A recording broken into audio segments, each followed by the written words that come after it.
को स्वागत जनाऊँ।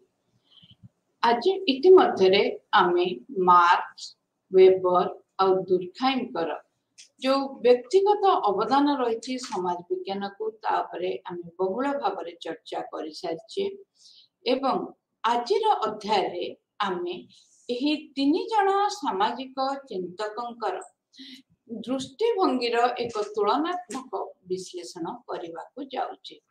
तेणु आसंतु आज आमे ए तीन जन जो सामाजिक चिंतक से जो विभिन्न तत्व देइचंती समाज उपरे जो धारणा प्रदान करचंती समाज उपरे जो सिद्धांत प्रदान करचंती ताहा उपरे आमे तांकर एक तुलनात्मक विश्लेषण करिबा।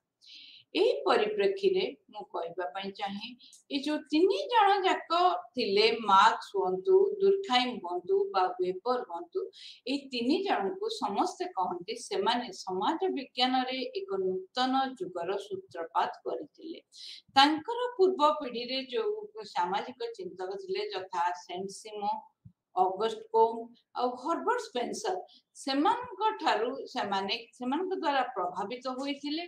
किंतु सेमानक ठारू एमानकर दृष्टिभंगी रे किछि पार्थक्य थिला एवं एही तीन जन को जो मार्क्स दुर्खाइम और वेबर को आसे कहा जाए जे सेमाने होचंती समाज विज्ञान रो तीन जन अत्यधिक भाव रे प्रभावशाली तथा एवं पवित्र माने व्यक्तित्व जो मानक जोगु आज समाज शास्त्र बहु सिद्धांत द्वारा आज परीक्षित एवं तंकर सेमाने देथवा तत्व बा सिद्धांत को आज मध्य आमे शास्त्रीयतार मान्यता देथौ कारण सेगुडिका आज जाय मध्य प्रचलित। जदि आमे देखिबा ए तीन जन जाक सामाजिक चिंतक 19 शताब्दी एवं 20 शताब्दीर प्रथम भाग मध्य रे आविर्भूत होइतिले एवं कार्ल मार्क्स 1818 मसीह रे जन्म ग्रहण करथिबा बेले इमाइल दुर्खाइम 1858 मसीह रे तथा कार्ल मार्क्स 40 वर्ष पर से जन्म ग्रहण करथिले और तार 6 वर्ष पर मैक्स वेबर कर जन्म होइतिला। कार्ल मार्क्स 1883 मसीह रे इहधाम त्याग करथिले। एमिल दुर्खाइम 1918 मसीह रे तांकर शेष निश्वास नैतिले एवं 1920 मसीह रे हमर मैक्स वेबर से तांकर माने शेष निश्वास त्याग करथिले। तेनु एही तीन जन जाक चिंतक मु जहा कहली हमको कहा जाए समाज विज्ञान रो पवित्र आत्मा बा जो पवित्र आत्मा बा प्रभावशाली व्यक्तित्व बोली कहा जाय था। वर्तमान आमे साधारण भाबरे मु प्रथमे गोटे ब्रॉड व्यू देबी केमिति मार्क्स दुर्खाइम आ वेबर को जगार तांका मध्य रे सामंजस्य और कोठी तांका मध्य रे पार्थक्य रहितिला। समय दृष्टिकोण रु मार्क्स जन्म हुए 19 शताब्दी माने प्रथम भाग रे दुर्खाइम जन्म हुए 19 शताब्दी 19 शताब्दी मध्य भाग रे और वेबर जन्म हुए 19 शताब्दी शेष भाग एवं दुई जन मध्य रे आमे जदि देखिबा मार्क्स और दुर्खाइम माने से माने मार्क्स जेतेबेले 19 शताब्दी रे देहत्याग करथिले दुर्खाइम और वेबर खूब पाखापाखी 20 शताब्दी द्वितीय दशंधि रे शेष निश्वास त्याग करथिले। और तांकर जदि आमे देखिबा तांकर जो प्राथमिकता कोन थिला आमे से विषय रे देखिले आमे देखिबा मार्क्स प्राथमिकता थिला जे से राजनैतिक अर्थनीति बा केते जन कहते अर्थनैतिक राजनीति रो जने माने समीक्षक थिले और दुर्खाइम थिले हमर जो नीति नियम तार समीक्षक थिले और वेबर थिले जो पाश्चात्य जुक्ति संगतार बा युक्तियुक्ततार जने समीक्षक थिले और जदि समानकर मतरे तांकर कार्य रे आमे जदि देखिबा समाज विज्ञान कोन लक्ष्य रही मार्क्स मतरे समाज विज्ञान लक्ष्य है प्रथमे समाज रे प्रचलित थिबा अर्थनैतिक अवस्था को समीक्षा करिबा ଦୁର୍ଖାଇଙ୍କ ମତରେ ଯୋଉ ସାମାଜିକ ସଂହତି ଯାହାକି ସମାଜକୁ ଧରି ରଖିଥାଏ ତାକୁ ଆଲୋଚନା କରିବା ହଉଛି ସମାଜ ବିଜ୍ଞାନର ଲକ୍ଷ୍ୟ। ଆଉ ୱେବର କିନ୍ତୁ ଏମାନଙ୍କ ଠାରୁ ଅଲଗା ଥିଲେ। ସେ କହିଲେ ଯେ ବ୍ୟକ୍ତିର ଯୋଉ କାର୍ଯ୍ୟ ସାମାଜିକ କ୍ରିୟା ଏବଂ ସେ ସାମାଜିକ କ୍ରିୟା ପଛରେ ତାର ଯୋଉ ସାଂସ୍କୃତିକ ମାନେ ସତ୍ତା ରହିଥାଏ ଏବଂ ସେଥିରେ ତାର ଯୋଉ ଆଗ୍ରହ ରହିଥାଏ, କାରଣ ପ୍ରତ୍ୟେକ କାର୍ଯ୍ୟଧାରା ସାମାଜିକ କାର୍ଯ୍ୟ ମୁଁ ଆଗରୁ କହିଛି କିଛିଟା ଆଗ୍ରହକୁ ନେଇ ହୋଇଥାଏ। ମଣିଷର ଆଗ୍ରହ ନିହିତ ନଥିଲେ ସାମାଜିକ କ୍ରିୟା ହବନି। ତେଣୁ ଏହି ତିନି ଜଣଙ୍କର ସମାଜ ବିଜ୍ଞାନର ଲକ୍ଷ୍ୟ ତିନି ଜଣଙ୍କର ଭିନ୍ନ ଭିନ୍ନ ମତ ଥିଲା। ଜଣେ ଯେତେବେଳେ କହୁଥିଲେ ଗୋଟେ ସଂରଚନାକୁ ନେଇ, ଅର୍ଥନୈତିକ ସଂରଚନାକୁ ନେଇ କହୁଥିଲେ, ଜଣେ କହୁଥିଲେ ସାମାଜିକ ସଂହତିକୁ ନେଇ ସାମାଜିକ ସଂରଚନାକୁ ନେଇ କହୁଥିଲେ, ଆଉ ଜଣେ କହୁଥିଲେ ମଣିଷର ପ୍ରତ୍ୟେକ ମାନବର ଯୋଉ ସାମାଜିକ କ୍ରିୟା, ମନୁଷ୍ୟ ମାନଙ୍କ ଭିତରେ ଯୋଉ ସାମାଜିକ କ୍ରିୟା ହୁଏ ତାକୁ ହିଁ ଆଲୋଚନା କରିବା ହଉଛି ସମାଜ ବିଜ୍ଞାନର ଲକ୍ଷ୍ୟ। ତେଣୁ ତାଙ୍କର ସାମାଜିକ ବିଜ୍ଞାନକୁ, ମାର୍କ୍ସଙ୍କର ସାମାଜିକ ବିଜ୍ଞାନକୁ ଅନେକ ମାନେ ବ୍ୟକ୍ତିତ୍ୱ କହନ୍ତି। ଏହା ଥିଲା ଅର୍ଥନୈତିକ ସମାଜ ତତ୍ତ୍ୱ। ଆଉ ଦୁର୍ଖାଇଙ୍କର ସମାଜ ବିଜ୍ଞାନକୁ କୁହାଯାଏ ନୀତି ସଙ୍ଗତ ବା ନୀତି ସଙ୍ଗତ ସମାଜ ତତ୍ତ୍ୱ। ଆଉ ଯୋଉ ୱେବର ନିଜେ କହିଥିଲେ ଏବଂ ତାଙ୍କ ପରେ ମଧ୍ୟ ସମସ୍ତେ କହିଲେ ଏହା ହଉଛି ସାମାଜିକ କ୍ରିୟା ସହିତ ଜଡିତ। ସମାଜ ବିଜ୍ଞାନ କହିଲେ ଏହାର ପରିସର ସାମାଜିକ କ୍ରିୟାକୁ ଅନୁସନ୍ଧାନ କରିବାରେ ସୀମିତ ହେବା ଦରକାର। ତାପରେ ଯେତେବେଳେ ପଦ୍ଧତି, କିଏ କେଉଁ କେଉଁ ପଦ୍ଧତିକୁ ଗ୍ରହଣ କରିଥିଲେ, ମାର୍କ୍ସଙ୍କର ପଦ୍ଧତି ଥିଲା ଯୋଉ ସମାଜକୁ ଆମେ ଅନୁଶୀଳନ କରିବା, କୋଉ ପଦ୍ଧତିରେ ଆମେ ଅନୁଶୀଳନ କରିବା। ମାର୍କ୍ସ କହିଲେ ସମାଜକୁ ଅନୁସରଣ କରିବା ପାଇଁ ହେଲେ ଆମକୁ ଯୁକ୍ତିଯୁକ୍ତ, ସମ୍ପନ୍ନ ଆଉ ଐତିହାସିକ ବସ୍ତୁବାଦକୁ ନେଇକିରି ଆମକୁ ସମାଜକୁ ଆମେ ସମୀକ୍ଷଣ କରିବା। ଆଉ ଯଦି ଦୁର୍ଖାଇଙ୍କ କଥା ଦେଖିବା, ସେ କହିଲେ ଆମକୁ କଣ ହବ ନା ଯୋଉ କମ୍ପାରେଟିଭ ବା ତୁଳନାତ୍ମକ ଇତିହାସକୁ ନେଇକିରି ତା ଉପରେ ଗବେଷଣା ଚଳାଇଲେ ଆମେ ଜାଣିପାରିବା ପୂର୍ବ ସମାଜ କଣ ଥିଲା, ଆଦିମ ସମାଜ, ବର୍ତ୍ତମାନ ସମାଜ, ଆଧୁନିକ ସମାଜ କଣ ରହିଛି। ଆଉ ଯୋଉ ଦୁର୍ଖାଇମ କହିଲେ, ୱେବର କହିଲେ ଯେ ଆମକୁ ଆମେ ଆଦର୍ଶର ପ୍ରାରୂପକୁ ନେଇ ସମାଜର ଯୋଉ ଅନୁଷ୍ଠାନ ମାନେ ରହିଛି ତାଙ୍କୁ ଆମେ ମାନେ ତାଙ୍କ ବିଷୟରେ ଜାଣିବା ଏବଂ ଆମେ ତାଙ୍କୁ କଣ କରିବା ନା ଯୋଉ ଲୋକମାନଙ୍କର, ମନୁଷ୍ୟର ଯୋଉ ସାମାଜିକ କ୍ରିୟା ଏବଂ ତା ମାଧ୍ୟମରେ ଆମେ କଣ କରିବା ନା ସମାଜକୁ ଅନୁଧ୍ୟାନ କରିବା। ଯଦି ସାମାଜିକ ପରିବର୍ତ୍ତନ ଏବଂ ସମାଜରେ ଥିବା ପରିସ୍ଥିତି ବା ପୂର୍ବ ଭିତ୍ତି ଉପରେ, ସ୍ଥିତି ଉପରେ କଥା ଯାଏ, ମାର୍କ୍ସ କହିଲେ ଯେ ସମାଜର ସ୍ଥିତି ସମ୍ପୂର୍ଣ୍ଣ ଭାବରେ ମଣିଷର ଭୌତିକ ସ୍ଥିତି ଦ୍ୱାରା ନିର୍ଦ୍ଧାରିତ।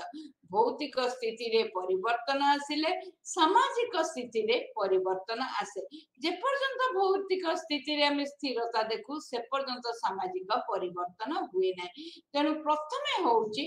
ବସ୍ତୁବାଦର ପରିବର୍ତ୍ତନ ସାମାଜିକ ପରିବର୍ତ୍ତନର ହଉଛି ମୁଖ୍ୟ କାରକ। ଦୁର୍ଖାଇମ କହିଲେ ଯେତେବେଳେ ଗୋଟିଏ ସମାଜରେ ଘନତ୍ୱ ବଢେ ସେତେବେଳେ କଣ ହୁଏ ନା ସମାଜଟି ଧୀରେ ଧୀରେ ସମାଜର ପରିସର ବୃଦ୍ଧି ପାଏ। ସମାଜରେ ଆବଶ୍ୟକ ହେଉଥିବା କାମର ଲୋକଙ୍କର ଆବଶ୍ୟକତା ଅଧିକ ବଢି ଚାଲେ ଏବଂ ସମାଜ କଣ ହୁଏ ନା ଯାନ୍ତ୍ରିକ ଠାରୁ ଜୈବିକ ଏକତା ଆଡକୁ ଗତି କରେ। ପୁରାତନ ସମାଜରେ ଘନତ୍ୱ ବେଶୀ ନଥାଏ, ଲୋକମାନେ ଖୁବ ନିକଟତର ପରସ୍ପରର ରହିଥାନ୍ତି। ଏଇ ନିକଟତର ଥିବା ଅବସ୍ଥାରେ ତାଙ୍କ ମଧ୍ୟରେ ଖୁବ ସୁନ୍ଦର ଭାବରେ ତାଙ୍କର ଆଦାନ ପ୍ରଦାନ ଚାଲିଥାଏ ଏବଂ ଯାହା ଦ୍ୱାରା ସେମାନେ ସଚେତନ ହବା ଦରକାର ନାହିଁ, ତାଙ୍କ ଭିତରେ ଏକ ରକମର ଯାନ୍ତ୍ରିକ ଏକତା ସୃଷ୍ଟି ହୁଏ। ଆଉ ଏଇ ଯୋଉ ଯାନ୍ତ୍ରିକ ଏକତା ହଉଛି ସମାଜର ଭିତ୍ତିଭୂମି। କିନ୍ତୁ ତାପରେ ସେ କହିଲେ ସମାଜ ସବୁଦିନ ଏତିକି ଅଳ୍ପ ଲୋକରେ ରହେ ନାହିଁ। ସମାଜରେ ଜନସଂଖ୍ୟା ବୃଦ୍ଧି ପାଏ। ଜନସଂଖ୍ୟାର ଘନତ୍ୱ ଯେତେବେଳେ ବଢେ ସମାଜର ପରିସର ବଢି ଚାଲେ। ସେମାନେ ଯୋଉ ଗୋଟିଏ କ୍ଷୁଦ୍ର ସମାଜରେ ରହୁଥିଲେ, କ୍ଷୁଦ୍ର ସମାଜର ପରିସର ବଢି ବଢି ଚାଲେ। ସେଠାରେ ସହରୀ ସଭ୍ୟତା ଆସେ। ଅନେକ ଲୋକ ସହର ଏବଂ ଶିଳ୍ପାନୁଷ୍ଠାନକୁ ଯାଇ ଚାକିରି କରନ୍ତି ଏବଂ ତେଣୁ ତାର ଘନତ୍ୱ ମଧ୍ୟ ବଢି ଚାଲେ। ଆଉ ସେତେବେଳେ ଲୋକମାନଙ୍କର ଆବଶ୍ୟକତା ମଧ୍ୟ ସ୍ଥିର ହୋଇ ନଥାଏ। ଆଗରୁ ଯାହା ଆବଶ୍ୟକତା ତାହା ନଥାଏ, ଆବଶ୍ୟକତା ମଧ୍ୟ ବଢି ବଢି ଚାଲେ। ଏଇ ଯୋଉ ଆବଶ୍ୟକତା ଯେତେବେଳେ ବଢି ଚାଲେ ସେତେବେଳେ କଣ ହୁଏ ନା ସମାଜରେ ଆମେ ଭାବୁ ଯେ ନା ଲୋକ ସମାଜ ବଢିଗଲାଣି, ଲୋକଙ୍କ ଆବଶ୍ୟକତାରେ ଭିନ୍ନତା ଆସିଲାଣି, ଲୋକଙ୍କ ଦୃଷ୍ଟିଭଙ୍ଗୀରେ ଭିନ୍ନତା ଆସିଲାଣି, ସମାଜରେ ଆଉ ଏକତା ରହିବ ନାହିଁ। କିନ୍ତୁ ଦୁର୍ଖାଇମ କହିଲେ ଏହା ଆମର ଭ୍ରମ ଧାରଣା। ଯେତେବେଳେ ସମାଜ ବଢି ଚାଲେ ଘନତ୍ୱ ବୃଦ୍ଧି ଯୋଗୁ ସେତେବେଳେ କିନ୍ତୁ ସମାଜରେ ମଧ୍ୟ ସେଇ ଏକତା ରହେ, କିନ୍ତୁ ଏକତାର ପ୍ରାରୂପ ବା ଏକତା ଯୋଉ ପ୍ରକାରର ମାନେ ଏକତା ଥାଏ ସେଇ ଏକତାରେ କେବଳ ପରିବର୍ତ୍ତନ, ଏକତା ରହେ ସ୍ଥିର, କିନ୍ତୁ ତାହା ଯାନ୍ତ୍ରିକ ଏକତାରୁ ଜୈବିକ ଏକତା ଆଡକୁ ସମାଜ ଗତି କରେ। ତେଣୁ ଜୈବିକ ଏକତାରେ କଣ ହୁଏ, ଯେମିତି ଗୋଟିଏ ଶରୀରର ବିଭିନ୍ନ ଅଙ୍ଗ ଥାଏ ଏବଂ ଅଙ୍ଗ ମାନଙ୍କ ଭିତରେ ନିରନ୍ତର ଆଦାନ ପ୍ରଦାନ ଚାଲିଥାଏ। ସବୁ ଅଙ୍ଗ ମାନେ ପରସ୍ପରକୁ ସାହାଯ୍ୟ କରିଥାନ୍ତି ସକ୍ଷମ କରିବାରେ, କର୍ମକ୍ଷମ କରିବାରେ, ଏବଂ ସବୁ ଅଙ୍ଗ ମିଶିକିରି ଯେପରି ସାରା ଶାରୀରିକ ମାନେ ସକ୍ଷମତା ପାଇଁକା ସେମାନେ ଦାୟୀ ହୋଇଥାନ୍ତି, ଠିକ ସେଇପରି ଭାବରେ ଦୁର୍ଖାଇମ କହିଲେ ସମାଜରେ ମଧ୍ୟ ଏହି ଘଟଣା ଘଟିଥାଏ। ତେଣୁ ୱେବରଙ୍କ ପାଖକୁ ଆସିବା। ୱେବର କହିଲେ ନା ଯେତେବେଳେ ସମାଜର ପରିବର୍ତ୍ତନର ମୁଖ୍ୟ କାରକ ହଉଛି ଧର୍ମ, କିନ୍ତୁ ୱେବର ସମ୍ପୂର୍ଣ୍ଣ ଭାବରେ ଏହାକୁ ସେ ପ୍ରାଞ୍ଜଳ କରିଦେଇଥିଲେ ଯେ ସବୁ ଧର୍ମ ସମାନ ହୁଏ ନାହିଁ। କିଛିଟା ଧର୍ମ ଯୋଉଥିରେ କି ଯୁକ୍ତି ସଙ୍ଗତା ବଢି ଚାଲେ, ଯୁକ୍ତି ଯୁକ୍ତତା ବଢି ଚାଲେ, ଆମେ ଅନ୍ଧବିଶ୍ୱାସରେ ବିଶ୍ୱାସ କରୁନାହିଁ। ତେଣୁ ସେତେବେଳେ ସେ ଧର୍ମ ଏପରି ସବୁ ଆଦର୍ଶ ସୃଷ୍ଟି କରେ। ସେଇ ଆଦର୍ଶରେ ଦୀକ୍ଷିତ ହେଲା ଦ୍ୱାରା ଲୋକମାନେ ଅଧିକରୁ ଅଧିକ କର୍ମଠ ହୋଇ ପଡନ୍ତି ଏବଂ ତାକୁ ହିଁ କୁହାଯାଏ କଣ ନା ଆମେ କହୁ ଯୁକ୍ତିସଙ୍ଗତା ଯୁକ୍ତ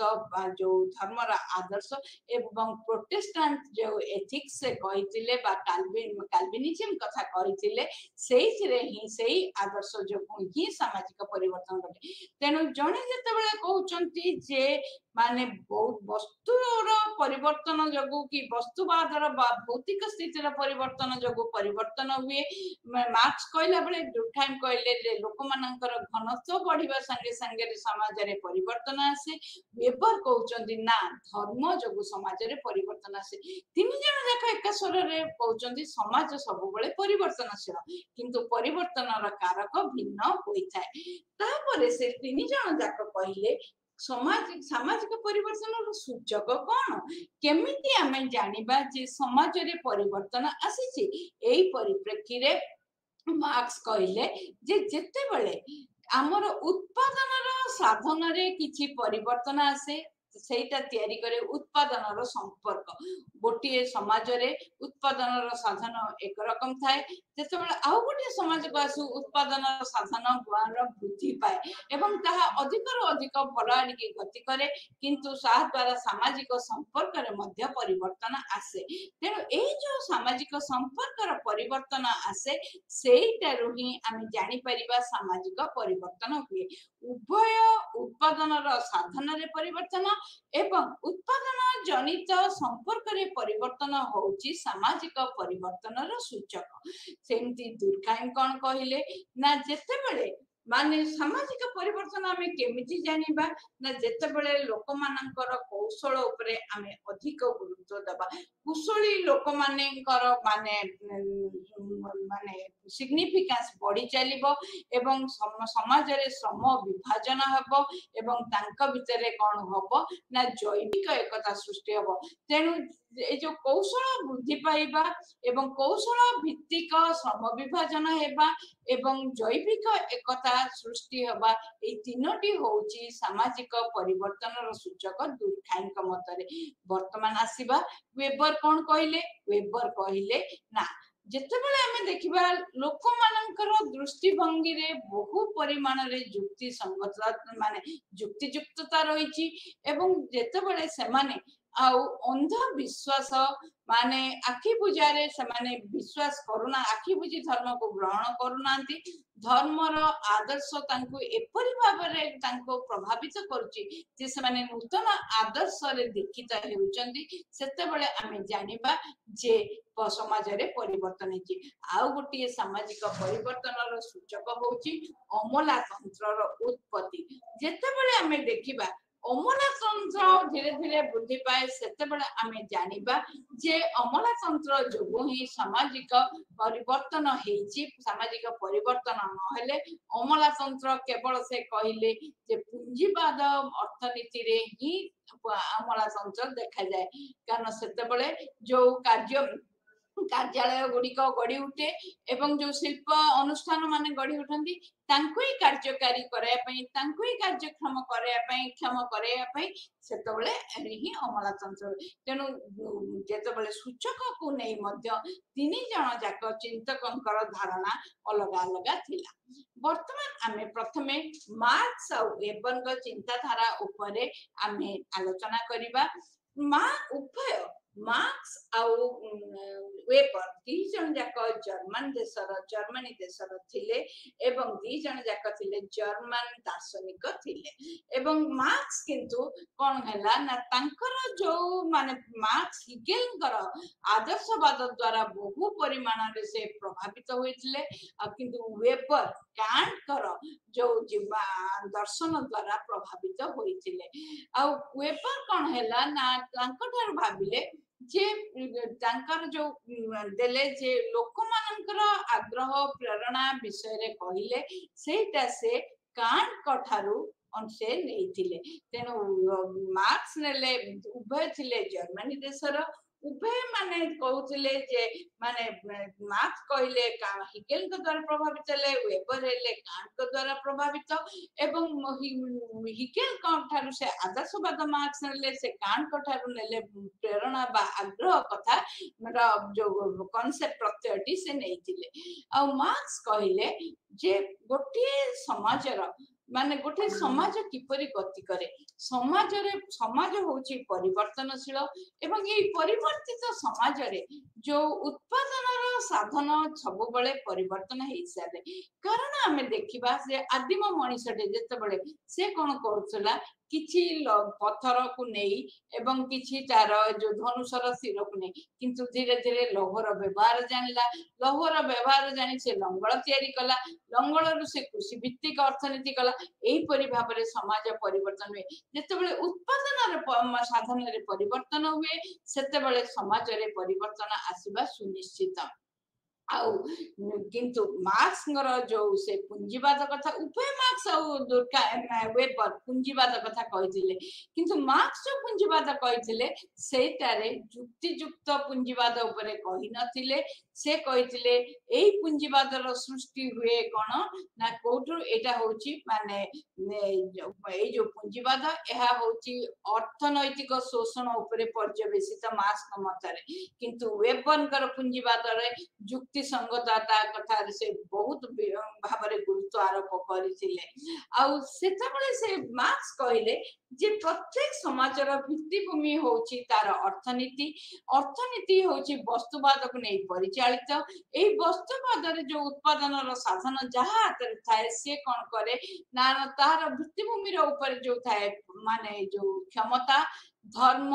आईन सब व्यवस्था उपरे तार प्रभुत्व जारी करे आउ मार्क्स दुईटी श्रेणी विषय रे कहिले गोटे आउ से कहिले जो दुईटी श्रेणी विषय कहले आ श्रेणी दीटा मध्य रे संपर्क माने निर्भरशील परस्पर पर निर्भरशील किंतु परस्पर विरोधी सेमानक भितरे शोषण थाए जो पूंजीपति जे होता है से कौन करे जे सर्वहरा को से शोषण करी चले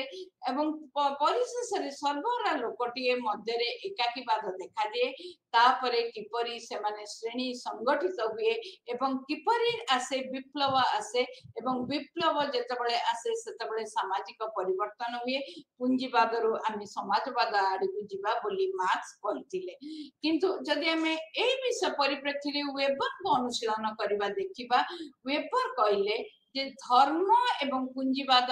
उत्पादन नुहे उत्पादन साधन नुहे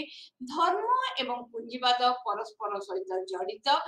वेपर जो कहले पुंजीवाद कथा से कहले एटा एणु तेणु शोषण जनित पुंजीवाद नुहे जेतेबेले मनीष नैतिकता उपरे परिवेशित माने जो पुंजीवाद तारी उपरे वेपर विशेष भाव में आलोकपात करचंती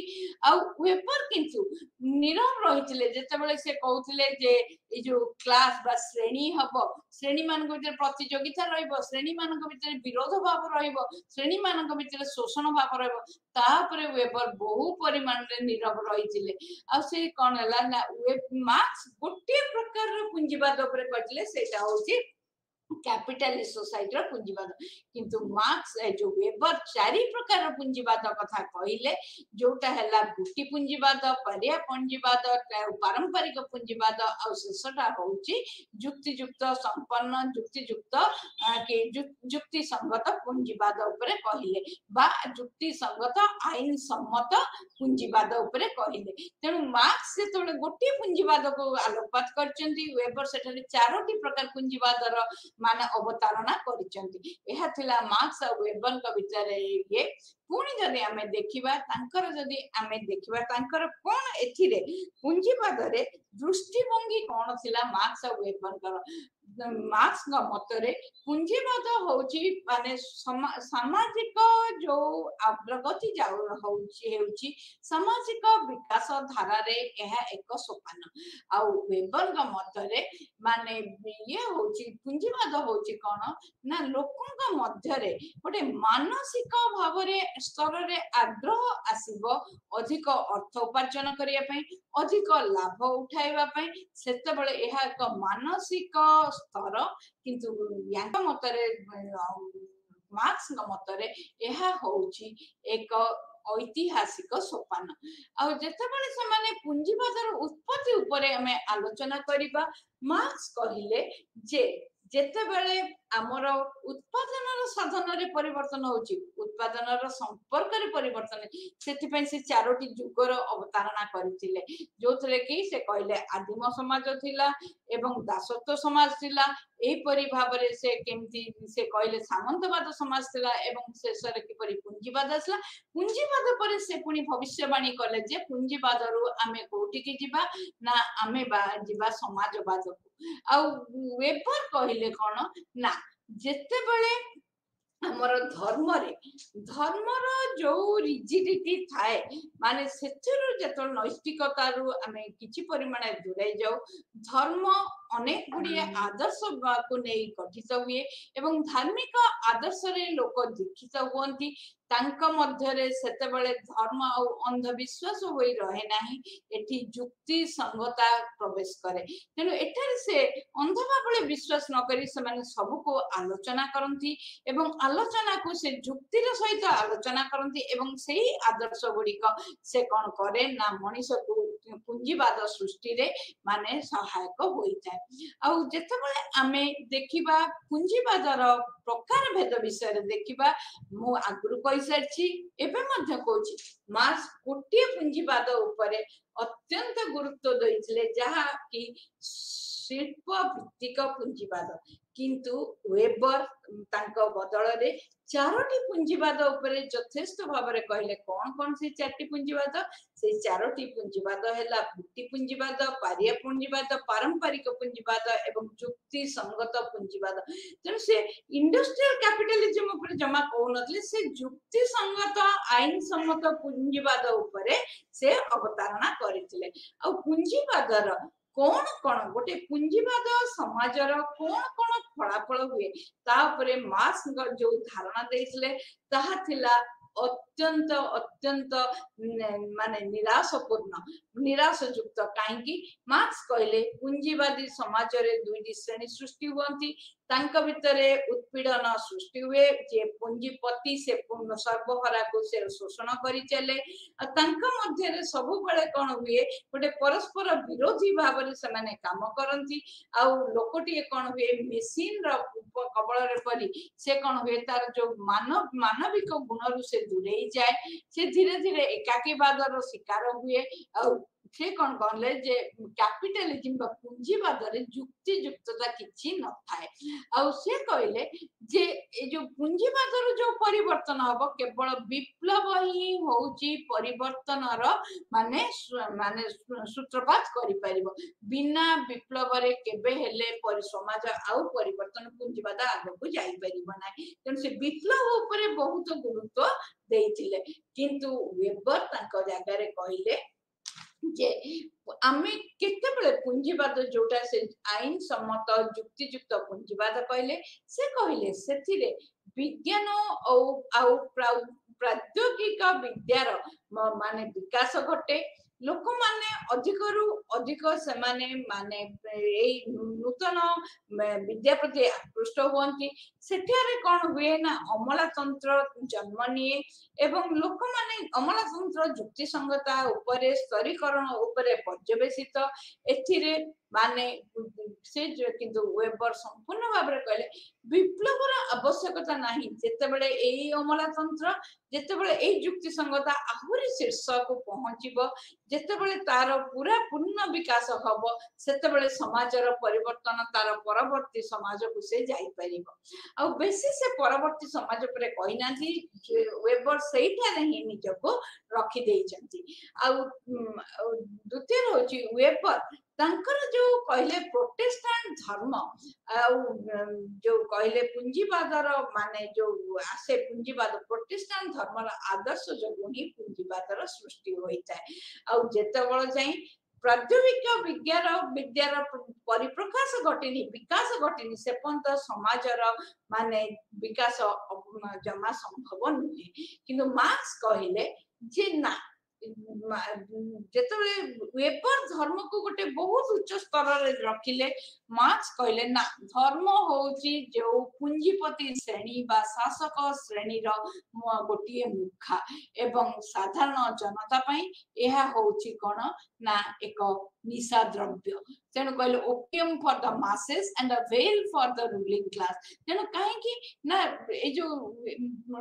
धर्म ना रे पूंजीपति श्रेणी सर्वहरा को कौन करती ना उत्पीड़न बा शोषण कर चलती आ सर्वहरा श्रेणी धर्म ना रे मादकता मध्य रे से माने निशासक्त होई से माने तांको केबे हेले मध्य स्वर उत्तोलन करती नाही तेणु मार्क्स से तले धर्मर पूरा नकारात्मक दिगटी देखुथिले वेबर सब बेले धर्मर सकारात्मक दिगटी देखुथिले तेणु से कहले जे धर्म आदर्श सृष्टि करे से आदर्श संभूत माने मनुष्यर जो सामाजिक क्रिया से आदर्श संभूत आ तेणु जो मार्क्स कहले ना वस्तु एवं वस्तु उपरे बा वास्तविक जो भौतिक माने भौतिक बा अर्थनैतिक उत्पादन साधन उपरे जेतेबेले मनुष्यर कर्तृत्व रुहे सेतेबेले ही से कोन करे कैपिटलिज्म बा पूंजीवाद सृष्टि हुए मार्क्स कहले से कथा नुहे पूंजीवाद सृष्टि हुए जेतेबेले धार्मिक आदर्श द्वारा प्रभावित हुई आग्रह सहित मनुष्य कर्मठ होई उठे एवं तार लाभ एवं उत्पादन वृद्धि पाई से चेष्टित हुए सेतेबेले ही हेताए ए जो कैपिटलिज्म बा पूंजीवादर उत्पत्ति उभय मार्क्स आ वेबर से माने सामाजिक स्तरीकरण उपरे कहिथिले मार्क्स कहले समाजर स्तरीकरण कहले दुईटी श्रेणी रे समाज विभक्त गोटे होची पूंजीपति श्रेणी गोटे होची सर्वहारा श्रेणी आ मार्क्स सेति पय कहले प्रत्येक जुगर इतिहास र केवल आदिम समाज को छाडी देले सेठी समानता थिला सेठी श्रेणी नथिला जो दिन ठारू असमानता आरंभ होला सेही दिन ठारू श्रेणी र सृष्टि होला आ सब जुगरे जुगे जुगे दुईटी श्रेणी रहिची दुईटी श्रेणी मध्य रे सब बळे गोटे परस्पर विरोधर स्वर थाए आ वेबर किंतु कहले स्टेटस ग्रुप जोटा को कहले प्रस्थान बा प्रस्थिति विषय रे वेबर प्रथमे धारणा देले जे से कहले प्रत्येक समाज दुईटी श्रेणी में किछि प्रस्थिति को नै किरी गठित कारण गोटे समाज रे अनेक गुडे प्रस्थिति आमे देखु दुईटी श्रेणी कहले बहुत छोट हो जाउची तेनो अनेक गुडे प्रस्थिति देखु एवं सेही प्रस्थिति गुडी को गोटे गोटे श्रेणी आ वेबर कहले जे मार्क्सଙ୍କର जो कहले श्रेणी माने संबंध रे कहले तेणु सी कहले जो दुईटी श्रेणी मध्य विप्लव विप्लव हेले जाइकिरी सामाजिक परिवर्तन हम तेणु वेबर कहले ना मार्क्सଙ୍କର एई जो कथा गुड़िक भविष्यवाणी गुड़िक बहुत जगह सत हो पारला नाही तेणु मार्क्स किंतु बहुत तांकर ए जो श्रेणी रो संरचना उपरे से बहुत गुरुत्व आरोप करुथिले से कहउथिले जे मनुष्यर माने जो व्यवहार तार मनुष्यर व्यवहार होची कोन ना तार श्रेणी रे प्रस्थिति एवं श्रेणी काकु नै ना उत्पादन रो साधन ऊपर कर्तृत्व को नै कि ठीक हेता किंतु वेबर कहले ना जते बेले आमे गोटे संरचना कथा कहूचे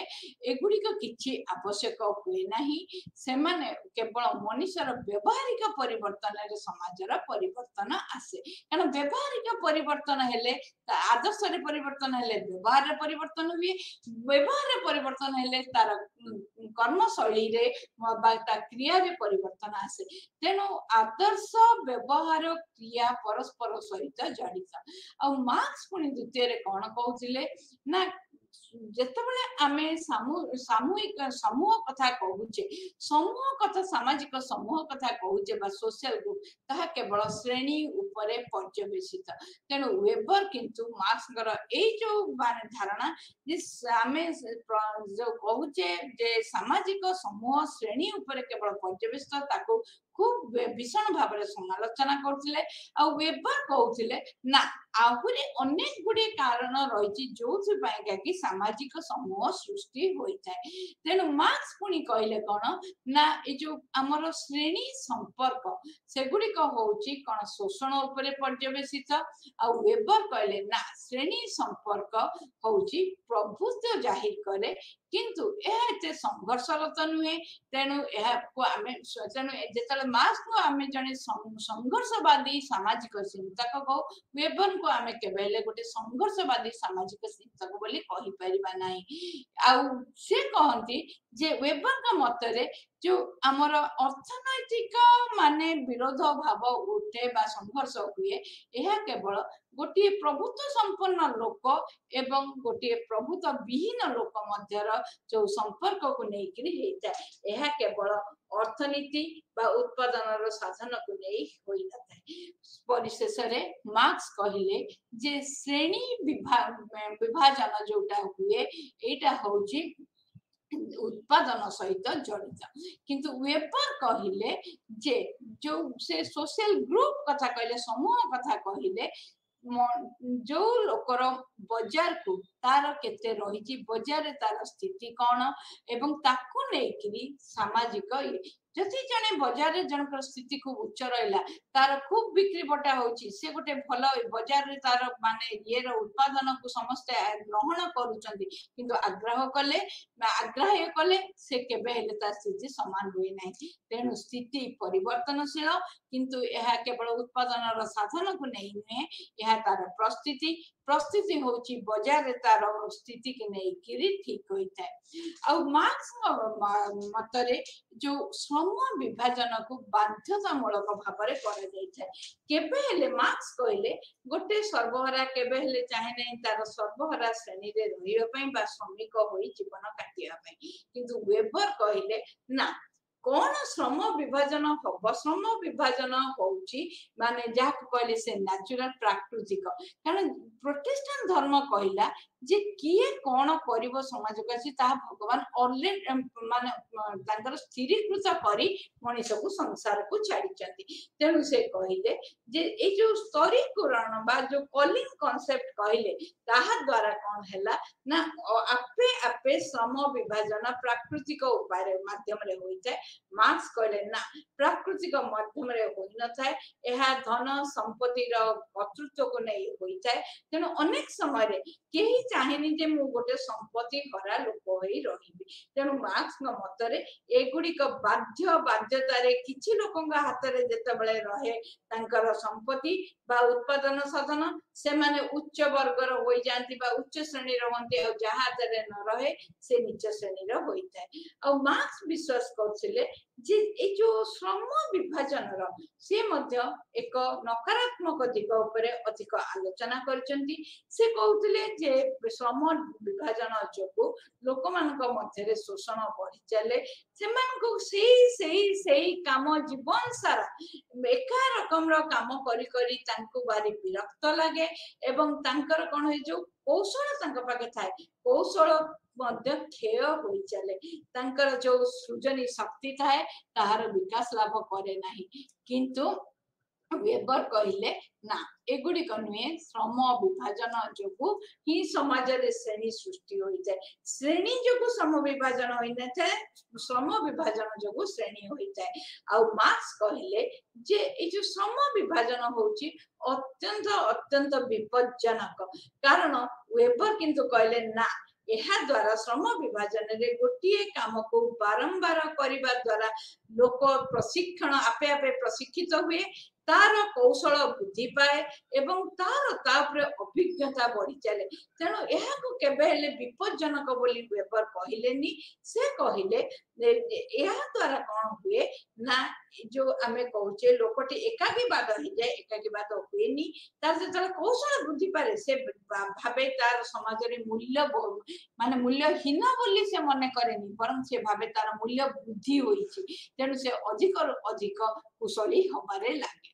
तापरे मार्क्स का तापरे जो कहले अर्थनैतिक माने जो क्षमता तापरे अनेक गुरुत्व देथिले आ अन्य जो माने क्षमता रहिची जथा सामाजिक क्षमता रहउची लोकंकर राजनैतिक क्षमता रहउची लोकंकर किछि लोकंकर धार्मिक क्षमता रहउची सेगुडी को सबु मार्क्स आखि बुझी देथिले किंतु वेबर कहले ना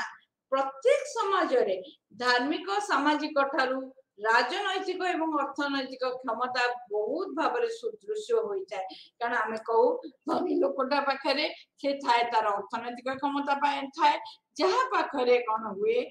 राजनैतिक क्षमता जो लोक माने राजनीति रे भाग नियंती पाखरे राजनैतिक क्षमता थाए से माने राजनैतिक क्षमता पर कहले यह सहित से जो कहले चारिस्मेटिक अथॉरिटी कथा चमत्कारी जो दक्षता कथा कहथिले क्षमता कथा कहथिले से चमत्कारी क्षमता रे लोक पाखरे मध्य अनन्य गुण जोगु असाधारण गुण जोगु मध्य क्षमता रह जाय तेणु धार्मिक माने क्षमता थाए सामाजिक क्षमता थाए मार्क्स केवल अर्थनैतिक क्षमता ऊपर गुरुत्व आरोप करुथिले आ मार्क्स मतरे थिला माने जे जो श्रमिक श्रेणी थिले तांकर जो चिंताधारा केबे कोठारे प्रतिफलित हुए नाही आ सेमाने मध्य किछि दिन परे सेमाने कोन करंती जो शासक श्रेणी थांती तांको चिंताधारा को तांको प्रति ग्रहणीय मध्य हुए नाही आ से कहले जे ए जो शिल्प भित्तिक पुंजीवाद रे मनीष कौन हुए ना एक द्रव्य स्वरूप हो जाए तार जो मानविक संपर्क थाए तार अवक्षय घटी चले आउ से कौन करे गोटे कल बा जैविक बा यांत्रिक भाव से बढ़ी चले आउ एथिरे कौन हुए ना एटा कौन हुए जो पूंजीपति श्रेणी से माने जेते पारंती लाभखोर मनोवृत्ति संपन्न हुए से माने कौन करंती ना सर्वहारा श्रेणी के भीषण भाव शोषण करि पारंती तेनु वेबनकर जो जुक्ति थिला ना कैपिटलिज्म बा पूंजीवाद होउची जो प्रोटेस्टेंट धर्मर विश्वास उपरे पर्यवेसित एहार भाबे जे लोक मानक भितरे नैतिकता एवं जेतेबेले युक्ति संगता बुद्धि पाइबो से माने जेतेबेले अंधविश्वास कुसंस्कार ठारू दुराई जिबे सेतेबेले से माने अधिक रु अधिक कर्मक्षम हेबे से माने जेतेबेले कर्मठ होई जिबे सेतेबेले से मानकर अधिक उत्पादन आड़िकी जिबे एवं से अधिक उत्पादन जोगु ही से माने गोटिए समाज रे केवल उत्पादन अधिक हेले लोक मानक मध्यरे लाभ मध्य बहुत रहिबो एवं सेइठारे ही पूंजीवाद जोटा से रैशनल कैपिटलिज्म कहले जुक्ति संगत आईन सम्मत माने पूंजीवाद सृष्टि हेबो जहाँकि समस्त ग्रहणीय हेबो किंतु मार्क्स पूंजीवाद कथा कहउतिले जेहेतु ताहा केवल गोटे श्रेणी की सुहाउतला जोटा थिला कि पूंजीपति श्रेणी ता साधारण श्रमिक श्रेणी जोथे कि अनेक अगणित लोक रहउतले तांको पाइका केबे सहायक हेउ नथिला आ मार्क्स कोन करथिले ना श्रेणी की गोटे सामाजिक समूह भाबरे देखुथिले आ से भाबुथिले गोटे श्रेणी रे थिबा लोक माने समस्त मध्य संपर्क होची एका रकम रा किंतु वेबर जो तांकर श्रेणी कथा कहिले से कहिले जे नाही से तांकर मार्क्स ठारू टिके तांकर भिन्न मत थिला वेबर कहिले श्रेणी होची समाजर जो स्तरीकरण हुए तार एक परिप्रकाश मात्र किंतु जेतेरे अनेक प्रकार जिनस को नै कि श्रेणी सृष्टि होइता से गुडी कहला कोन ना तमर माने पार्टी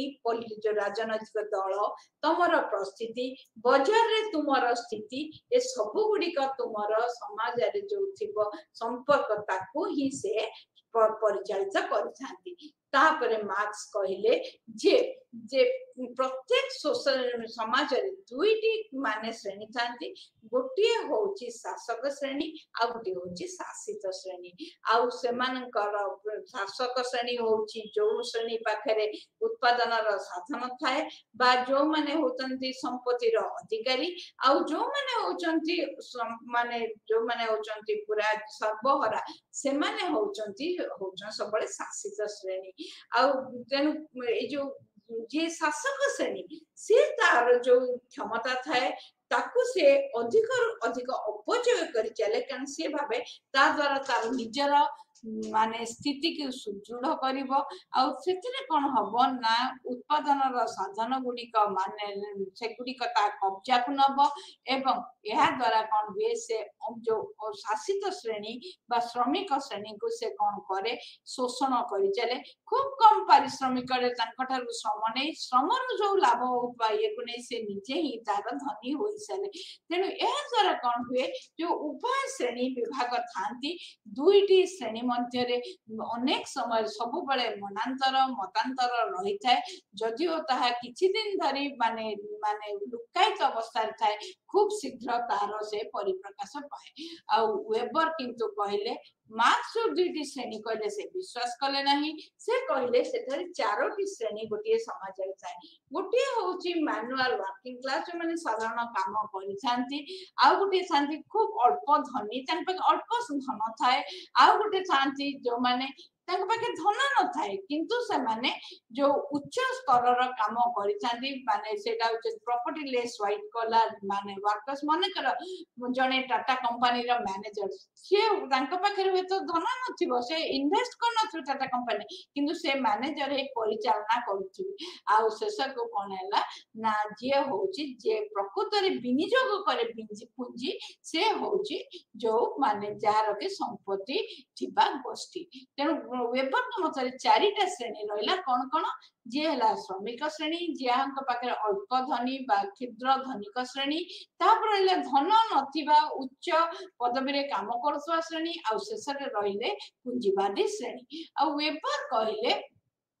जो श्रेणी आ परिस्थिति दीटा कहूचे अलगा कारण आमे जत परिस्थिति कथा कहू एथिरे आमे कोन करू ना आमे जनकर परिस्थिति को आमे कोन करू ना अन्य जनकर परिस्थिति को नेकिरी तुलना करिकि परिस्थिति कथा कहिता आ पार्टी बा दल जो आमे कहू सेटा आधुनिक समाज रे दलर गोटे मुख्य भूमिका रहिछि कारण एहा द्वारा ही माने से जो कहले हमर मार्क्स कहले जे मनीष तार संपत्ति जरिया रे बा तार उत्पादन साधन उपरे कर्तृत्व जरिया रे से तार माने जो क्षमता को प्रयोग करे किंतु से कहले ना क्षमता होचे अलगा क्षमता को धरी रखुवा लोक गोटे अधिक अलग समूह गठन करथांती। आ वेबर कहिले जे जो परिस्थिति ता मध्ये बहुत बहुत तार गुरुत्व रही, कारण जो एका परिस्थिति रे थिबा लोक मानकर माने बहुत समय माने लक्ष्य समान थाए, तांकर मध्य गोटे अस्तित्व माने साधारण अस्तित्व थाए, से माने एका अस्तित्वर बोली भाबंती एवं तांका भितरे कोन हुए ना गोटे श्रेणी मध्य रे मध्य विभिन्न गोटे श्रेणी मध्य रे मध्य बहुत गुड़िए परिस्थिति रही थाए। आउ तापरे हुए तांका भितरे मध्य सेई जो श्रेणी सचेतनता सृष्टि होइଥାଏ, परिस्थिति के नहीं मध्य श्रेणी सचेतन, तेणु श्रेणी भितरे से श्रेणी परिस्थिति द्वारा देखुथिले। तापरे आमे वर्तमान आसीबा मार्क्स और वेबर के विषय में बहुत आलोचना कलेनी। वर्तमान आसीबा वेबर और दुर्खाइम को मध्य रे आमे तुलना करिबा। जेतबेले वेबर के कथा कहिबा, वेबर कौन है ना जर्मनी देश रे सेतबेले चलीथिबा युक्ति संगत जो बौद्धिक विकास घटुला परंपरा रो सेही परंपरा द्वारा से माने ये थिले प्रभावित थिले। किंतु दुर्खाइम कौन करथिले ना प्रत्यक्षवादी जो चिंताधारा एवं जो आदर्शवादी चिंताधारा फ्रांस से चलला ता द्वारा से माने प्रभावित होइथिले। वेबर कौन करले ना से कौन कले जर्मनी रे सेतबेले जो बौद्धिक परिवेश थिला ता द्वारा वेबर प्रभावित होइथिले। दुर्खाइम किंतु सेतबेले दुर्खाइम फ्रांस देशर थिले, तेणु फ्रांस रे चलीथिबा जो माने बौद्धिकता जोगु माने फ्रांस रे सेतबेले समाज विज्ञान रो माने उत्पत्ति एवं विकास खूब जोरे चलता है। और सेतिबा से सेतबेले कोन करले ना जो माने सामूहिक माने सचेतनता सामूहिक संगति उपरे यथेष्ट गुरुत्व आरोप कले। जेतेबेले कि वेबर देखुथिले जे मनीषर जो युक्ति संगत भावर उद्रेक उपरे सेतेबेले से सामूहिक भाव उपरे अधिक माने गुरुत्व देथिले दुर्खाइम। वेबर कोन करथिले ना से चाहुथिले जे केपरि मनीष निजर जो सामाजिक क्रिया करे, सामाजिक क्रिया पछरे तार कोन कोन आग्रह रही थाए, आ से तांको सेइपय तांको कहा जाय से जने चैंपियन थिले जे व्यक्तिगत स्वाधीनता व्यक्ति केंद्रिक क्रिया उपरे जेतेबेले वेबर माने गुरुत्व देथिले, सेतेबेले दुर्खाइम किंतु कहथिले ना व्यक्तिर कौन सी स्थिति नहीं, समाज को नहीं व्यक्तिर स्थिति, किंतु वेबर कहथिले व्यक्ति की नहीं समाजर सृष्टि। यह थिला वेबर और दुर्खाइम के भितरे गोटे माने मुख्य माने पार्थक्य। तापर वेबर कहले जे सामाजिक जो समाजर माने विकास पाई समाज रे संगति आनिया पाई मनीष मध्य रे चेतना रहिबा आवश्यक, मनीष सचेतन होबा दरकार। मनीष जो क्रिया करूची जहा द्वारा कि से आदान प्रदान तांक भीतर होची, कारण ता मध्य सामाजिक संपर्क सृष्टि हुए, किंतु से जो क्रियाटा ताहा केबे हेले एक शारीरिक क्रिया नुहे, ताहा एक जैविक क्रिया नुहे, ताहा होची एक सामाजिक क्रिया। कारण मनीष समाज रे सेतियारे एक अर्थ प्रदान करथाय, मनीष कोनसी गोटे लक्ष्य को नै ये क्रिया करिथाय। आउ दुर्खाइम किंतु कहिले जे समाजर जेतेबेले हबो केतेबेले समाजर माने स्थिति सुदृढ़ हबो ना जेतेबेले लोकंक मध्य रे गोटे रहिबो जे आमे एकाठी रहिबु, संगति रहिबो। आउ समाज होची प्रकृति देखा गले अति चुंबक रे कहबा पई गले दुर्खाइम कहले समाज बिना व्यक्तिर स्थिति असंभव। वेबर कहले ना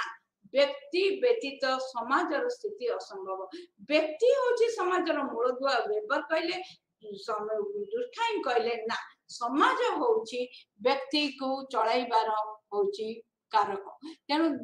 दुर्खाइम को कहले जे मनीष जहा चाहे जहा करे समाज सब बळे ताको नियंत्रण अधीन रे रखि थाए, जहा द्वारा कि समाज सामाजिक संगति रही थाए। आ वेबर तांकर प्रत्यक्षवादी जो कहूची पद्धति ताकू तांकर माने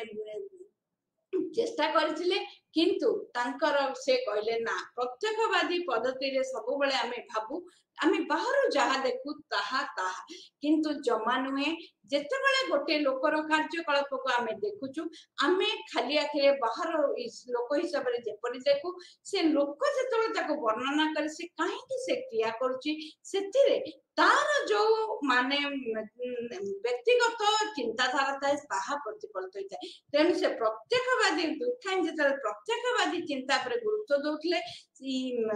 व्यक्तिवाद चिंता उपरे वेबर गुरुत्व दौले तेणु वेबर दुर्खाइम कहले जो सामाजिक तथ्य उपरे कहले सामाजिक तथ्यर गोटे स्थिति थाए जहाँ को आमे बाहर वस्तु भलिया देखि परिबा तार लोकंक उपरे नियंत्रण थाए ताहा सार्वजनीन अटे एवं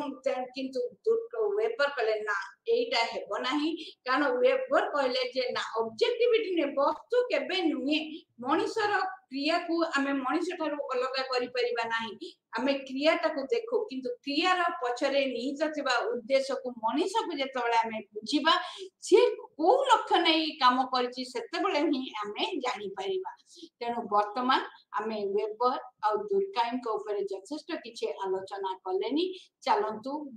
वेबर आ दुर्खाइम को विषय कले मार्क्स एवं वेबर को विषय कले वर्तमान आसंतु आमे कोन करबा ए जो तीनी जन जाक चिंतकों को गोटे पृष्ठभूमि रे रखी तांकर चिंताधारा को आमे एक तुलना करिबा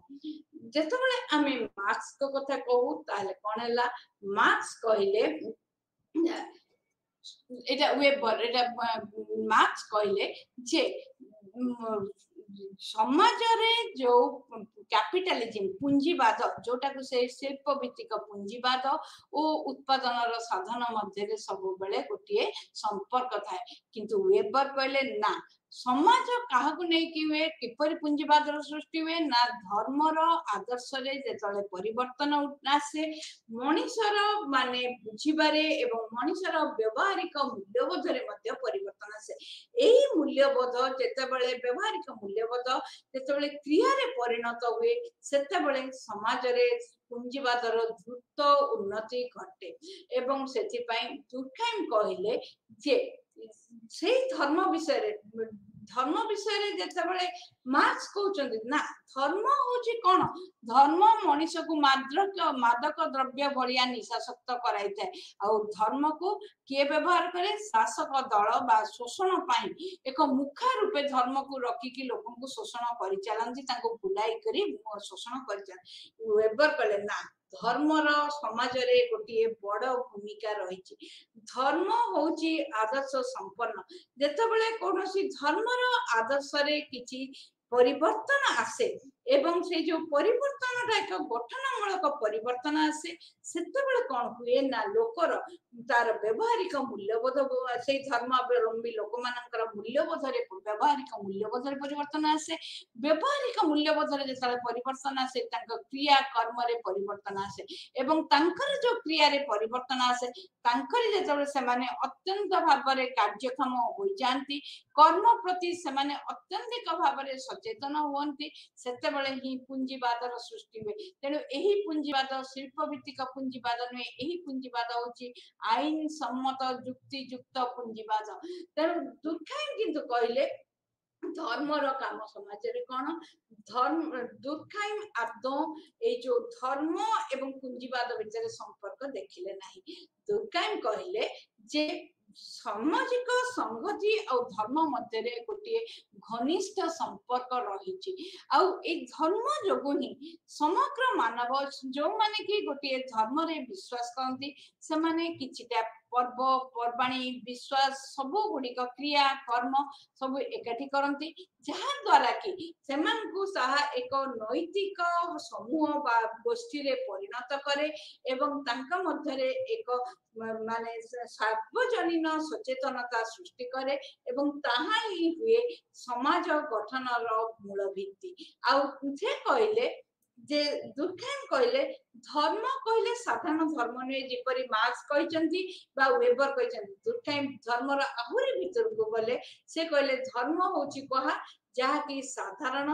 एवं असाधारण मध्य रे किछि पार्थक्य आने जोटा को कि से कहले सैक्रेड एक्टिविटीज सेटा कहले धार्मिक ए जोटा होची असाधारण आउ जोटा ऑर्डिनरी कहले एवरीडे मुंडेन एक्टिविटीज दैनंदिन जीवन चर्चा को नेकरी हुए ता भीतर जेतले हमें पार्थक्य करू एवं धर्म को गोटे अलग स्थान रे स्थानित करू सेतेबेले ही धर्मर हमें धर्म देखि पारू आ मार्क्स कहले जे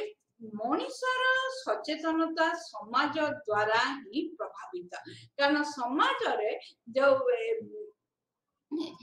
ଆଉ ଯୋଉ ଏକ୍ସପ୍ଲଏଟେସନ ବା ଯୋଉ ଆମେ କହୁଛେ ଶୋଷଣ ହୁଏ, ସେଇଥିରୁ ହିଁ ମଣିଷ ମଧ୍ୟରେ ସଚେତନତା ସୃଷ୍ଟି ହୁଏ। କାରଣ କେତେ ଦିନ ମଣିଷ ଶୋଷଣ ଭିତରେ ରହିବ, ତେଣୁ ସେ ଶୋଷଣକୁ କଣ କରେ, ଶୋଷଣକୁ ପ୍ରତିହତ କରିବା ପାଇଁ ସେ ଧୀରେ ଧୀରେ ଶ୍ରେଣୀ ମଧ୍ୟରେ ତାର ଏକତା ଆଣେ ଏବଂ ସେ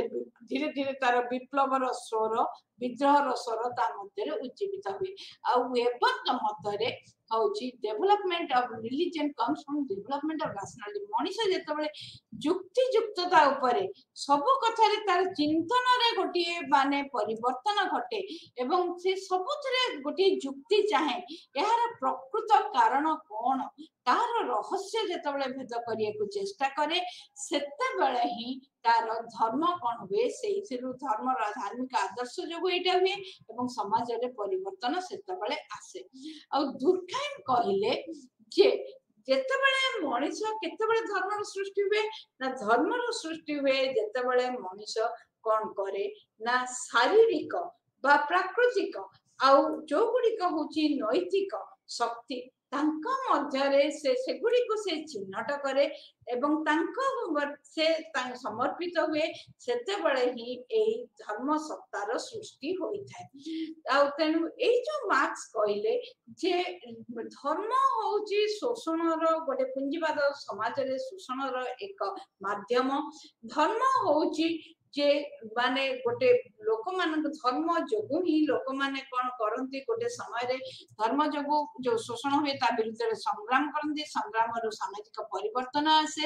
ଆଉ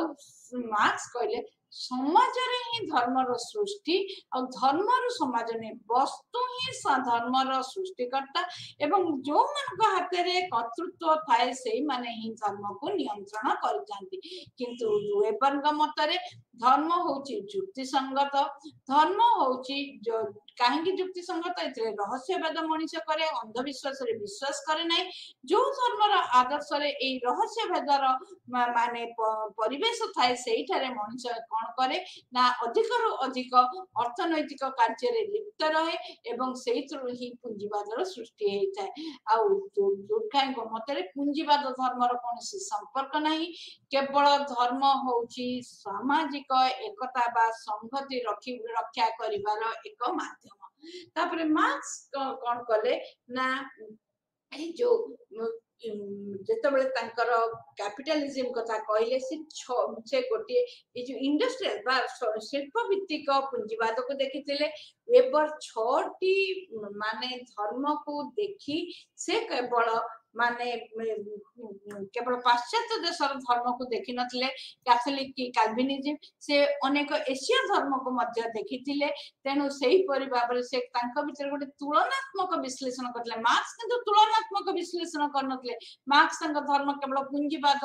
ମାନେ ସମାଜରେ ରହିଥିବା ଧର୍ମକୁ ନେଇ କହିଥିଲେ। ଆଉ ଦୁର୍ଖାଇମ କଣ କଲେ ନା ସବୁଠାରୁ ଆଦିମ ଧର୍ମ ଯୋଉଟାକୁ ସେ ମନେ କଲେ, ଯୋଉ ଆଦିମ ଜନଜାତି ଯୋଉ ଅରୁନ୍ତା ଟ୍ରାଇବ ଅଷ୍ଟ୍ରେଲିଆର, ତାଙ୍କ ମଧ୍ୟରେ ତାଙ୍କର ଧର୍ମର ବିଶ୍ଳେଷଣ କରିଥିଲେ, ତାଙ୍କଠାରୁ ସେ ଧର୍ମର ଚିନ୍ତନଟା ଆଣିଥିଲେ। ଆଉ ମାର୍କ୍ସଙ୍କର ତେଣୁ ଯୋଉ ତାଙ୍କର ଷ୍ଟଡିଟା ବା ତାଙ୍କର ଯୋଉ ସିଦ୍ଧାନ୍ତ ଦେଇଥିଲେ ତାହା କେବେ ତୁଳନାତ୍ମକ ନଥିଲା। ୱେବରଙ୍କର ଷ୍ଟଡି ଥିଲା ତୁଳନାତ୍ମକ, ଆଉ ଦୁର୍ଖାଇମଙ୍କ ଷ୍ଟଡି ମଧ୍ୟ ତୁଳନାତ୍ମକ ନଥିଲା। ଆଉ ମାର୍କ୍ସଙ୍କ ମତରେ ଯେ ଧର୍ମଟା ସବୁବେଳେ ହଉଛି ଶାସକ ଗୋଷ୍ଠୀର ହାତ ବାରିସିରେ ଥାଏ, କାରଣ ମାନେ ଶାସକ ଗୋଷ୍ଠୀ ଯେହେତୁ ମାର୍କ୍ସ କହିଲେ ଭିତ୍ତିଭୂମି ହଉଛି ଅର୍ଥନୈତିକ ସମ୍ପର୍କ ଏବଂ ସାମାଜିକ ସମ୍ପର୍କ ବା ଧର୍ମ, ରାଜନୀତି, ଆଇନ ସମସ୍ତ ଅନୁଷ୍ଠାନ ଏଇ ଯୋଉମାନଙ୍କ ହାତରେ ଅର୍ଥନୈତିକ କ୍ଷମତା ଥାଏ ତାଙ୍କ ଦ୍ୱାରା ପରିଚାଳିତ। ତେଣୁ ସେ କହିବା କଥା ଯେ ଧର୍ମ ଗରିକା ଏଇ ଅର୍ଥନୀତିରୁ ସୃଷ୍ଟି, କିନ୍ତୁ ଜଷ୍ଟ ତାର ଅପୋଜିଟ କହିଲେ ୱେବର। ସେ କହିଲେ ଅପରପକ୍ଷରେ ୱେବର କହିଲେ ନା, ଯୋଉ ଧର୍ମ ହିଁ ମାନେ ଅର୍ଥନୈତିକ କାର୍ଯ୍ୟ ମାନେ ଅର୍ଥନୀତି କି ସୃଷ୍ଟି କରିଥାଏ, ଧର୍ମ ହିଁ ସମାଜର ଭିତ୍ତିଭୂମି କି ଗଢିଥାଏ ବୋଲି ଆମର ଦୁର୍ଖାଇମ କହିଲେ। ଦୁର୍ଖାଇମ କହିଲେ ଯେ ରିଲିଜନ जो धर्म होउची कोन ना लोकଙ୍କ ମଧ୍ୟରେ କେବେଲେ ସଂଘର୍ଷ ଆଣେ ନାହିଁ କିନ୍ତୁ ୱେबर କହିଲେ ଯେ ଧର୍ମ ଯୋଗୁ ମାନେ ସମାଜରେ ଅନେକ ସମୟରେ ସଂଘର୍ଷ ମଧ୍ୟ ମାର୍କ୍ସ ବେଶୀ ସଂଘର୍ଷ ଉପରେ କହିଲେ କିନ୍ତୁ ଧର୍ମ ଯୋଗୁ ଅର୍ଥନୈତିକ ବିକାଶ ଘଟେ ବୋଲି ଯୋଉ କହିଲେ ଏହା ହିଁ ଥିଲା ତାଙ୍କ ଭିତରର ମାନେ ଇଏ ତେଣୁ ଜଣଙ୍କର ଥିଲା ଯଦି ଆମେ ବର୍ତ୍ତମାନ ମେଥଡୋଲୋଜି ବା ପଦ୍ଧତି ଦେଖିବା ମାର୍କ୍ସ ସବୁବେଳେ ମାର୍କ୍ସଙ୍କ ପଦ୍ଧତି ଥିଲା ଐତିହାସିକ ଆଉ ଯୋଉଟା କି ଥିଲା ଐତିହାସିକ ବସ୍ତୁବାଦ ସିଦ୍ଧାନ୍ତ ଉପରେ ସେ ବିଶ୍ୱାସ କରୁଥିଲେ ୱେବର ବିଶ୍ୱାସ କରୁଥିଲେ ମାନେ ଆଇନ ସମ୍ମତ ଯୁକ୍ତିଯୁକ୍ତତା ଉପରେ ଏବଂ ଯୋଉଥିରେ କି ମାନେ ଧର୍ମାନ୍ଧତା ନଥିବ ତା ଉପରେ କିନ୍ତୁ ଦୁର୍ଖାଇମ ସମ୍ପୂର୍ଣ୍ଣ ରୂପେ ଧର୍ମାନ୍ଧତାକୁ ବିଶ୍ୱାସ କରୁଥିଲେ ଏବଂ ଦୁର୍ଖାଇମଙ୍କ ମତରେ ଧର୍ମର କାର୍ଯ୍ୟ ମାନେ ଆମେ ପରଖିବା କେବଳ ସାମାଜିକ ସଂହତିକି ନେଇ ୱେବର କହିଲେ ଆମେ ଗୋଟେ ଧର୍ମକୁ ପରଖୁଛେ କାରଣ ସେ ପ୍ରତିଷ୍ଠାନ ଧର୍ମକୁ ସବୁଠାରୁ ଉଚ୍ଚ କୋଟିର ଧର୍ମ କହିଲେ କାରଣ ତାହା ସମାଜର ଅର୍ଥନୈତିକ ବିକାଶ ଓ ସାମାଜିକ ପରିବର୍ତ୍ତନରେ ସାହାଯ୍ୟ କରେ ବୋଲି ଆଉ ମାର୍କ୍ସ କହିଲେ ଧର୍ମ ଦ୍ୱାରା ଶୋଷଣ ଅଧିକରୁ ଅଧିକ ହୋଇଥାଏ ଏବଂ ସେ ଶୋଷଣ ଯୋଗୁଁ ଲୋକ ମଧ୍ୟ କହିପାରନ୍ତିନି ଏବଂ କିନ୍ତୁ ଗୋଟିଏ ସମୟରେ ବିଦ୍ରୋହର ସ୍ୱର ଉଠେ ଏବଂ ସେମାନେ ସମ୍ମିଳିତ ହୁଅନ୍ତି ଏବଂ ସେମାନଙ୍କ ମଧ୍ୟରେ ଯୋଉ ସଂଘର୍ଷ ହୁଏ ସେଇଥିରୁ ହୁଏ ଆଉ ଶ୍ରମ ବିଭାଜନରେ ମଧ୍ୟ ଆମେ ଦେଖିବା ଦୁର୍ଖାଇମଙ୍କର ଥିଲା ସେ ଜଣେ ସଂଘର୍ଷବାଦୀ ଥିଲେ ଏବଂ ୱେବର ଥିଲେ ଜଣେ ଯୋଉ ୱେବର ଥିଲେ ଜଣେ ସଂଘର୍ଷବାଦୀ ନୁହେଁ ମଝିରେ ଆଉ ପ୍ରକାର୍ଯ୍ୟବାଦୀ ଥିଲେ ଥିଲେ ଦୁର୍ଖାଇମ ତେଣୁ ଯଦି ଆମେ ଏଇ ତିନି ଜଣଙ୍କୁ ତୁଳନା କରୁଛେ ଆମେ ଦେଖୁଛେ ସେମାନେ ଯଦିଓ ତାଙ୍କର ମାନେ ଯୁଗୋପଯୋଗୀ ସମସ୍ତଙ୍କ ସିଦ୍ଧାନ୍ତ ଯୁଗୋପଯୋଗୀ ଥିଲା କିନ୍ତୁ ବିଭିନ୍ନ ପରିବେଶ ଭିନ୍ନ ପରିସ୍ଥିତିରେ ସେମାନେ ତାଙ୍କର ସିଦ୍ଧାନ୍ତ ଦେଇଛନ୍ତି କିଛିଟା ସାମଞ୍ଜସ୍ୟ କିଛିଟା ପାର୍ଥକ୍ୟ ମଧ୍ୟ ରହିଛି ନମସ୍କାର ଆଜିର ଅଧ୍ୟାୟକୁ ଆମେ ଏଇଠି ଶେଷ